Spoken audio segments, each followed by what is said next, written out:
बिहार के बक्सर लोकसभा सीट पर अभी मैं मौजूद हूं और यहां पर जो ये सीट है वो सबसे अधिक चर्चा में इसलिए है क्योंकि यहां से आनंद मिश्रा जी चुनाव मैदान में है और खास करके इनका बैकग्राउंड बताना बहुत जरूरी है। आईपीएस हैं, वीआरएस लेकर वो इस चुनावी मैदान में कूदे हैं। अभी हम उन्हीं से बात करेंगे कि आखिर क्या राजनीतिक परिस्थितियां बनी, किस तरह से वो अपनी नौकरी तक छोड़ दिया उन्होंने इस राजनीति के लिए। उन तमाम चीजों पर हम बात करेंगे। सर बहुत पहले तो वेलकम है आपका। धन्यवाद साकेत जी, थैंक यू। क्या परिस्थिति रही? जैसा कि मैंने पहले ही कहा कि आईपीएस की नौकरी थी, अच्छी खासी नौकरी थी, आपका नेम फेम भी काफी था, इनकाउंटर स्पेशलिस्ट के नाम से भी आप जाने जाते थे। क्या हुआ कि फिर राजनीति में आना हुआ? नहीं, ऐसा नहीं हुआ ना कि राजनीति मेरे लिए ऐसा था कि कुछ हुआ तो आना पड़ा। राजनीति हैज बीन अ चॉइस। क्यों चॉइस हुआ? क्योंकि मुझे लगा कि एक ऐसा प्लेटफॉर्म है जहां से कि अगर आपके एस्पिरेशंस सिर्फ एक जॉब के जो एक कंडक्ट रूल से बंधे जो जुरिडिक्शन से बाहर जाके कैसे धरातल पे आप उतर के काम करना चाहते हैं, जहाँ से विभिन्न तरह के इश्यूज हो, प्रॉब्लम्स हो, जिसका स्कोप अनलिमिटेड है, पहली बात। और दूसरा होता है कि राजनीति करेंगे तो मैं थोड़े अपने क्षेत्र में आके अपनी जगह पे, क्योंकि जब आईपीएस में आने के बाद अलग अलग जगह जाने को मिला और थोड़ा जितना भी आपका एक्सपोजर ज्यादा मिलता है, तब होता ना कि आप जब कुएं से बाहर निकल के वापस आते हैं तो घर को लगता है कि इससे और बड़ा होना चाहिए। तो मुझे लगा कि कहीं ना कहीं मैं जब लोगों से मिलता था, एक विजन की कमी मुझे नजर आती है। मतलब कोई सोचता ही नहीं। अब जैसे आप कहेंगे, आप देखिएगा, आप भी बात करिए, कहेंगे भैया ये बिहार है, what do you mean by ये बिहार है, यहाँ नहीं होता। तो somebody has to come and break it। तो मैं ये सोच के इस भाव के साथ आया कि एक सकारात्मक राजनीति और एक जो है ना, क्या कहते हैं उसको, विकास को धरातल बना के राजनीति की बात करना, चर्चा करना बहुत जरूरी है। तो ये सोच के आया मैं। क्योंकि आपका ये क्षेत्र भी है, इसी क्षेत्र से आप, इसी मिट्टी से आप आते भी हैं, काफी लोगों से कनेक्ट भी आप कर रहे हैं, जगह जगह जा रहे हैं, आपकी चर्चाएं भी बिहार में हो रही है हर जगह कि भाई एक ऐसा अधिकारी अपनी नौकरी छोड़कर आया है कि लोगों को बदलने को, सिस्टम को बदलने के लिए तैयारी में। किस तरह से लोग आपको यहाँ पर, किस तरह के लोग लग रहे हैं और कैसा पूरा इवेंट चल रहा है? जी, इनफैक्ट थैंक यू इसके लिए। मैं बताऊं, ये एक मतलब ये दो तरफा प्यार है। हाँ, तो मैं जैसे लोगों से उसी शिद्दत से अप्रोच करता हूं कि लगता है ना, और स्पेशली जो बच्चा बाहर रहना पड़ा हो किसी कारणों से, आप जब बाहर जॉब किए हैं, सब कुछ है, तब अपनी मिट्टी की एक अलग ही, वो आप समझेंगे, या जो बाहर रहा हो उसको समझ में आएगा वो प्यार क्या है। तो जब मैं उस शिद्दत से मिलता हूं तो वही शिद्दत वापस मुझे मिलती है। तो पहली बात, आज तक मुझे कहीं नहीं महसूस हुआ कि मैंने गलत फैसला लिया है।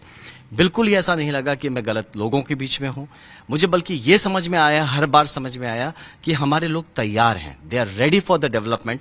उन्हें वो अवसर नहीं मिल रहा, कोई है जो उनकी बातों को पहुंचा नहीं रहा है सही जगह पे।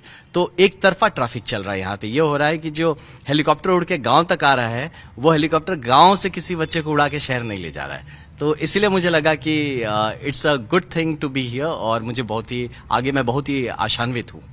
चर्चा इस बात की थी, चूंकि हम लोग मीडिया से हैं तो हर चीजों की तह तक हम लोग जाते रहे। बीजेपी से आपकी जो बाउंडिंग थी, आपको टिकट भी मिलने वाला था बीजेपी से, और आपने नौकरी भी शायद उसी आश्वासन पर छोड़ा भी था। क्या चीजें हुई कि सभी चीजें बदल गई? नहीं, मैं देखिए, बीजेपी एक बहुत बड़ी पार्टी है, राष्ट्रीय लेवल बहुत बड़ी पार्टी है, और मैं मतलब मेरे जैसे बहुत लोग होंगे जो कि फ्रिंजेस में आते हैं, चले जाते हैं, पता भी नहीं चलता। शायद मैं इसलिए ही नजर में आ रहा हूं कि होता ना कि अब मैं, क्योंकि मैं बताया ना, देखिए बीजेपी जो है इतनी बड़ी पार्टी, मैं क्यों चूज करूंगा? क्योंकि एक मेरा विचारधारा रहा है इससे मिलता जुलता, और दूसरा है कि मुझे लगा कि एक बहुत बड़ा विजन लेके चल रहे हैं मोदी जी। तो उस विजन को जमीन तक उतारने के लिए मजबूत हाथ भी चाहिए, एक स्ट्रांग किरदार चाहिए। तो मैं कहीं इस बात से कहीं ना कहीं मुझे ये लगता है कि थोड़ा शायद इन्फॉर्मेशन ऊपर ठीक नहीं गया इस बात को लेके, कहीं ना कहीं, जिसके चलते ये रुक गया। कि अब देखिए, एक टीम का होके में अगर काम करने का मौका मिले, हमेशा मैं बेहतर काम, अकेला आदमी हमेशा कमजोर होता है, लिमिटेड होता है, तो ये सब चीजें रहेंगी। बट मुझे यकीन है कि शायद जैसे भगवान भी देखते हैं, वैसे कहीं ना कहीं ये चेक किया जा रहा है कि मैं सीरियस हूं कि नहीं, मैं भाग तो नहीं जा रहा वापस, हाँ मैं सच में काम करने आया हूँ, ये सिर्फ ऐसे ही कुछ एंटरटेनमेंट टाइप से आया था। काफी समय तक आप यहाँ पर काम भी कर रहे थे। बहुत पहले से कर रहे हैं आप, तो आश्वासन तो मिला होगा बीजेपी की तरफ से, कहा तो गया होगा आपको टिकट को लेकर, चुनाव लड़ने को लेकर कोई बातें? अजय देखिए, इस तरह की बातें होती हैं, कहीं पे आप बात करते हैं तो एक कर्टसी में बहुत सारी बातें होती हैं, बट मैं कर्टसी को कमिटमेंट बोलना ठीक नहीं समझता। तो कर्टसी की बातें हैं, मैं रिस्पेक्ट करता हूं, क्योंकि बहुत बड़ी पार्टी होने के कारण से उनके अपने बहुत द्वंद्व है, बहुत अपने खींचतान हो गए, जिसको हम, मुझे लगता है कि एक समझदार युवा होने के कारण मुझे ये समझना पड़ेगा कि अगर नहीं मिला तो इसके लिए इतना रोने धोने की जरूरत नहीं है। लेकिन हाँ, दूसरा पक्ष आता है तो फिर क्यों लड़ रहे हो? तो इसलिए लड़ रहे हो क्योंकि अपना आत्मसम्मान भी एक चीज होता है, और इतने, क्योंकि आपको भी पता है कि मैं ये नहीं कि फ्लाई बाय नाइट नहीं हूं कि देने के बाद से आया हूं, मैं पहले से यहाँ पे काम कर रहा हूं, बहुत पहले से धीरे धीरे छोटा छोटा काम कर रहा हूं, तो मैं काफी लोगों से जुड़ा हूं, बहुत लोगों की उम्मीदें, आशाएं, बहुत लोगों के भविष्य मेरे साथ जुड़े हुए हैं, मैं उसको नहीं छोड़ सकता हूं, ये धोखा मैं उनको नहीं दे सकता हूं। तो मैं उनके चेहरे पर जो उदासी देखा उसके बाद से, वो लोग भैया हम तो बर्बाद हो गए, हम क्या करें, अब तो ना घर के ना घाट के। मैं कहा नहीं, ऐसा नहीं होगा, मैं रुकूंगा आपके लिए, मैं खड़ा हूंगा। क्योंकि देखिए, एक चुनाव में एक आपके थ्रू एक बहुत अच्छी बात बताना चाहता हूं, जो मुझे किसी एक छोटी सी बिटिया ने समझाया इस बात को, कि जब आप चुनाव लड़ते हैं ना, मान लीजिए कि आपके पास टोटल 2 लाख का चुनाव हो रहा है, उसमें आपको 80,000 वोट मिले, जीतने वाले को 85,000 मिले और बाकियों में बट गए, ठीक है। तो आप दुखी हो जाते हैं, लोगों को गाली देते हैं, यार मैं तो हार गया है, सब लोग ऐसे वैसे। तो उस बिटिया ने बड़ा सही बात कहा कि आपको 80,000 लोगों ने आपको अपना नेता चुना था, आप पे भरोसा किया था, तो आपका क्या धर्म नहीं बनता कि आप रुके हो उनके लिए? आप क्यों वापस, यानी आप मतलबी थे जो वापस लौट गए? उन 80,000 लोगों को आपने डिच कर दिया जिन्होंने आपको चुना था, तो आपने डिच कर दिया। कितनी सही बात। तो मुझे इनफैक्ट उस बिटिया ने मुझे वो शब्द दे दिया अपनी बातों को मतलब रखने के लिए। तो यही बात है कि मैं उन हजारों लोगों के लिए रुका जिन्होंने पूरी तरह से मुझ में अपना यकीन जताया था। तो it's not about me. Assam के मुख्यमंत्री हेमंत बिस्व शर्मा से भी आपकी बाउंडिंग रही, कहा जाता है कि उन्होंने ही आपको एक तरह से राजनीति में लॉन्च किया, ऐसी बातें भी चर्चाएं में। जी, मैं देखिए उनको बहुत धन्यवाद देना हूँ, बड़े मतलब बहुत ही सुलझे हुए, बहुत ऊंचे कद के नेता हैं, और मैं उनके अंदर काम कर चुका हूँ। मैं 5 जिले में वहाँ एसपी रहा हूँ, तो इस हिसाब से मैं उनकी I was look forward to him. तो मैंने जब भी उनको देखा, एक बड़े किरदार में देखा, उनसे अच्छा गाइडेंस मिला मुझे हमेशा।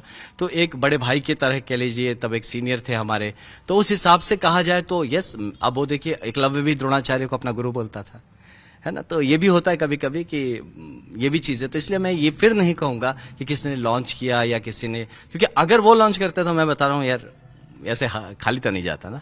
तो कुछ था जरूर, उनका आशीर्वाद रहा।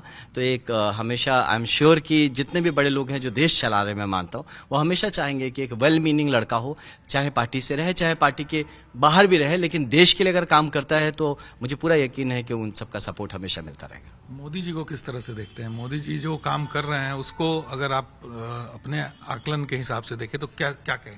नहीं, मैं इनफैक्ट मैं आपको पहले ही बताया कि उनका विजन इतना बड़ा देखा मैंने, मुझे लगा यार एक आदमी देश के लिए इतना कर रहा है, एक पार्टी इस देश के लिए इतना कर रही है, एक संगठन इतना कर रहा है, उसमें मैं सिर्फ एक ड्यूटी कर रहा हूँ। मैं क्या कर रहा हूँ, मैं डायरेक्टली इन्वॉल्व होना चाह रहा था, ऐसा नहीं। मैं एज एन आईपीएस ऑफिसर भी देश के लिए काम कर रहा था, सब कुछ। लेकिन वो जो डायरेक्ट इन्वॉल्वमेंट वाली बात होती है, जहां से मे बी मैं मोदी जी के साथ मिलकर काम करूं, मे बी उनके दिए टास्क पर काम करूं, तो ये सब चीजों से प्रेरित होकर एक कभी भी कोई चाहेगा कि घर में, जब मतलब मोदी जी तो घर में ही हमारे, तो घर में कोई इतना बड़ा विजनरी लीडर काम कर रहा है यार, हम पीछे नहीं। तो उनको I look forward to him as a visionary leader. मैं बहुत हाई रिगार्ड्स में उनको रखता हूँ, और ये समझता हूँ कि वो बहुत दूरदर्शी हैं। और लेकिन मुझे यही लगा गलती हो गई, शायद किसी ने मतलब बीच में ये कर दिया, वो देख ही नहीं पाए मुझे, तो शायद देख पाते तो जरूर आई एम श्योर वो मुझे मौका देते।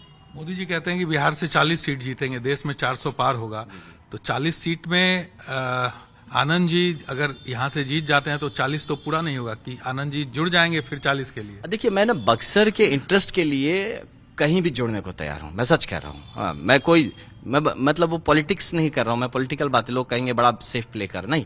मैं यहाँ क्यों आया हूँ ये समझना, व्हाई आई एम हियर। क्या मैं खुद एमपी बनने आया था यहाँ पे, या सिर्फ नेता बनने आया था? नहीं, मैं अपने क्षेत्र के लिए काम करने में, बिहार के लिए काम करने में, विकास के लिए आया हूँ। तो मैं सिर्फ अपने एमपी बन के वो सुख लेने तो नहीं आया ना, नहीं मैं तो बड़ा दम्भी हूँ, मैं ऐसा बैठा रहूंगा, मैं नहीं ज्वाइन करूंगा, ऐसा नहीं है। मैं ज्वाइन तो करने से मेरी तो सदस्यता रद्द हो जाएगी, आई कैन नॉट ज्वाइन। हाँ, तो I can just be part of that alignment, जो भी रहे, जो कि बक्सर के लिए काम करने को मुझे आश्वासन दे कि मैं तुम्हारा बक्सर सजा के दूंगा, बना के दूंगा। लोग कहा बनारस जैसा, बनारस कुछ लोग कह देते हैं कि बक्सर को बनारस बनाएंगे, तो मैं उनको करेक्ट करना चाहूंगा, प्लीज मत बनाइए, है ना। अब साकेत जी को मैं बोलूं अनिकेत बना दूंगा तो कैसा लगेगा? भैया बक्सर को बक्सर बनाने की बात करते हैं, हमारा भी इतिहास रहा है। तो मैं इन्हीं कुछ चीजों को लेकर आगे बढ़ रहा हूं और मैं इसीलिए जो अलाइनमेंट की बात करी, मैं बक्सर के इंटरेस्ट में जो होगा मैं वो करूंगा। माना जाए कि चुनाव नतीजों के बाद एक बार फिर से घर वापसी होगी, बीजेपी की तरफ आप जाएंगे? नहीं देखिए, मैं बताया ना कि ये जो चरित्र है ना, जो बदल जाए वो चरित्र कैसा है। तो मुझे बहुत लोग कहते हैं भैया ऐसे मत बोलिए आप, ऐसे बोलने से बाकी लोग बिदक जाएंगे। मैं कहा देखो, आप मत बिदको, आपका विचार है, आपका धर्म है, आपका एक सोच है, मैं उसको रिस्पेक्ट करता हूँ। मैं आपकी माँ को रिस्पेक्ट करता हूँ, मेरी भी माँ को रिस्पेक्ट करो, ये म्यूचुअल फीलिंग होनी चाहिए ना। तो इसलिए मैं एक विचारधारा कहूँ, ये मैं कैसे बदलूं खुद को, मेरा डीएनए में कैसे चेंज करूं, बताइए आप। हाँ, तो इसलिए घर वापसी की बात नहीं है कि चुनाव के बाद घर वापसी हो गई क्या होगा। मेरा घर तो ये है, मैं बता रहा हूँ। देखिए, कभी कभी क्या होता है कि पंडित दीनदयाल उपाध्याय जी की बात आपने पढ़ी होगी, तो ये है कि कभी कभी अगर संगठन भी इससे आपको महसूस होता है कि कुछ गलत होता है, तो ये जनता का ये अधिकार होता है और उसका धर्म बनता है कि उस चीज को करेक्ट करा दिया जाए। तो मुझे भी लगता है कि अगर ऐसा होता है तो मेरे घर में ही अगर मेरे माँ पिताजी भी अगर कभी कुछ ऐसा कर देते हैं जो मुझे लगता है परिवार के हित में ना हो या समाज के हित में ना हो, तो ये मेरा धर्म बनता है कि मैं उनको खड़ा होकर बताऊं कि पिताजी ये चीज को ठीक करना है, माँ इस चीज को ठीक करना है, ये ऐसे गलत हो रहा है। तो मैं शायद अभी अनफॉर्चुनेटली मैं कहूंगा शायद इसी रोल में हूं। यहाँ की लड़ाई किस तरह से आप देखते हैं? क्योंकि एक तरफ एनडीए है आपके खिलाफ, दूसरी तरफ महागठबंधन के उम्मीदवार हैं, आप निर्दलीय हैं, लंबे समय से काम भी कर रहे हैं, किस तरह की लड़ाई यहाँ पर देखते हैं? अब साकेत जी, मैं बताऊं यहाँ पे ना कि मैं इसको एक एज अ कंटेस्ट नहीं देखता हूँ इलेक्शन को। मैं ये समझता हूँ कि आपका अचीवमेंट आपके मेहनत पे डिपेंड करता है, दूसरों पे नहीं डिपेंड करता है। तो अब यहाँ अगर हमारे 19 लाख प्लस वोटर्स हैं, तो मैं पूरे 19 लाख वोटर्स को इंप्रेस करने की कोशिश कर रहा हूँ। मैं सबको इस मुहिम में शामिल करने की कोशिश कर रहा हूँ, जो बक्सर के विकास की मैं बात कर रहा हूँ। तो मैं सिर्फ वो 3 लाख 4 लाख का गणना नहीं कर रहा हूँ कि कहाँ पे कौन है। मैं ये मानता हूँ जरूर कि यहाँ पे अपने कार्डर वोट्स होते हैं, हर पार्टी के, हर लोग के इंटरेस्ट होते हैं बहुत सारे से, तो वो उनको विन ओवर करना शायद इतना मुश्किल नहीं होगा। लेकिन मुझे ये पता है कि अभी अगर आप टॉप 2 की बात करें जहां पे अगर कंटेंशन हो रहा है, तो उसमें मैं हूं। मतलब 2 आप तो, एक तो आप है, दूसरा कौन? दूसरा देखते हैं कौन होता है, इसके बारे में मैं नहीं चर्चा करना चाहूंगा आपके इस पे प्लेटफॉर्म पे, बट मैं जानता हूं मैं टॉप 2 में हूं और हमारे टीम बोलूंगा, मैं अकेला तो क्या हूं, कुछ नहीं हूं। तो we are in tough competition हम दे रहे हैं, और क्योंकि ये जो मुद्दा हमारा है वो बक्सर का मुद्दा है, तो इसलिए अब की बार मैं यही कहता हूं कि चुनाव मेरा नाम जरूर हो सकता है, लेकिन आपकी चुनाव बक्सर खुद लड़ रहा है। तेजस्वी जी कहते हैं कि युवा है, आप भी युवा है, वो नौकरी देने की बात और तमाम चीजें वो कहते हैं। लगता है कि धरातल पर ऐसी स्थिति है, या लोग या युवा जो है, क्योंकि आप भी क्षेत्र में हैं, लोगों के बीच जाते हैं, कनेक्ट करते हैं, कुछ इस तरह की बातें होती है उनके मन में भी? बिल्कुल, मैं इस पे काफी दिन से, इनफैक्ट 2017 से मैं सिर्फ अकेले नहीं, एक पूरी टीम है जिसपे हम इन सब चीजों पे काम करें और गहराई से काम करें। इसमें कुछ बहुत ही अच्छी जगहों पे, मतलब नेशनल और इंटरनेशनल जगहों पे हमारी टीम के लड़के हैं जिस पे हम काम कर रहे हैं। तो ये सब जो चीजें हैं, तो देखिए आपको भी पता है कि दिस आर पॉलिटिकल स्टेटमेंट्स, है ना, कि लोगों को बताना कि हम इतने लाख इतने करोड़ दे देंगे, which is not possible, theoretically possible भी और प्रैक्टिकली भी पॉसिबल नहीं है। तो सुन के अच्छा लगता है, तो मैं उसको उतना ही मानता हूं। बट हाँ, एटलीस्ट इस बात का रिस्पेक्ट करूंगा कि भाई का इंटेंशन तो, एटलीस्ट इंटेंशन मतलब उसकी मानसिकता तो है, हो सकता है मेहनत करे, उस पर काम करे तो हो जाएगा, क्यों नहीं होगा।